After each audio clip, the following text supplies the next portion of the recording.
La dernière journée de la conférence des maires des villes capitales d'outre-mer s'est déroulée à la mairie de Pointe-à-Pitre. L'occasion pour les participants de signer une motion, document contenant leurs préconisations afin que leur situation soit mieux prise en compte en matière de finances locales par le législateur. Ce rendez-vous, dont c'était la 7e édition, a été mis en place en 2006.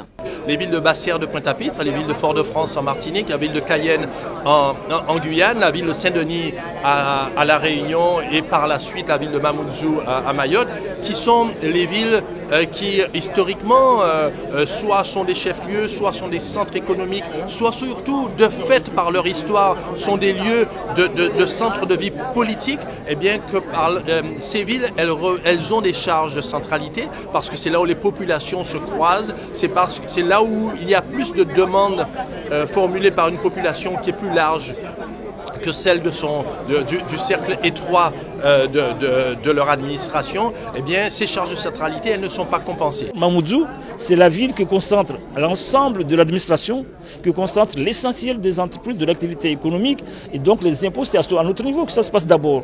Donc si Mamoudzou va bien, Mayotte pourra aller bien. C'est pour cela que cette conférence nous permet, avec nos partenaires, de pouvoir non seulement poser les bonnes questions, mais aussi pouvoir tirer de l'expérience qu'ils ont connue pendant toutes ces années-là où nous étions absents. Ces élus disent subir le désengagement budgétaire de l'État. Ils souhaitent ainsi être entendus dans le cadre des travaux en cours pour préparer le pacte financier qui doit le lier aux collectivités territoriales.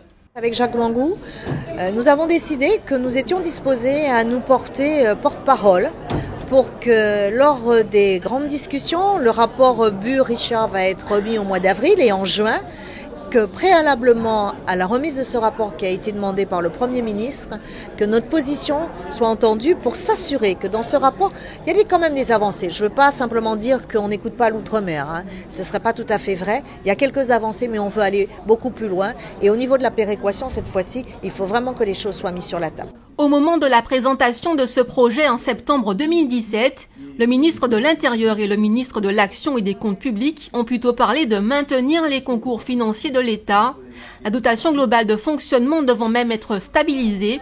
Par contre, les collectivités territoriales sont invitées à maîtriser leurs dépenses de fonctionnement.